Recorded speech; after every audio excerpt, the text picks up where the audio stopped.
Hello all, Dr. JC here. Forum 2, question for comment. I'm going to use this slide on the Articles of Confederation, which can be found in PowerPoint Lecture 5, as the basis for this forum's question.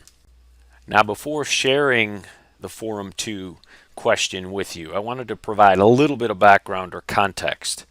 As many of you may know, once the United States had successfully defended its declaration of independence from Great Britain and the war ended, you had this new United States, and, well, what were these 13 separate states to become? A United States, to be sure, with a small u and a capital S.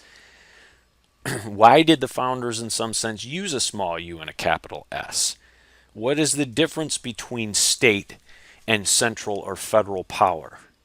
Where should power reside? And in some ways, this is going to be the basis of the question I'll share with you here in a minute, largely because moving forward in weeks ahead, this very question of states' rights versus, per se, a central or federal power will be at the very core of the differences between individuals in the North and individuals in the South and those in an emerging West.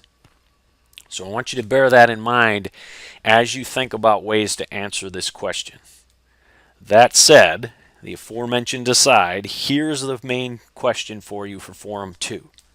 It is thus: what are the pros and cons associated with state versus federal power? And why were the founders or founding generation concerned about too much or perhaps too little centralized power? Again, what are the pros and cons associated with state versus federal power? And why were the founders or founding generation concerned about too much or too little centralized power? Dr. JC out. Looking forward to your main answers for Forum 2.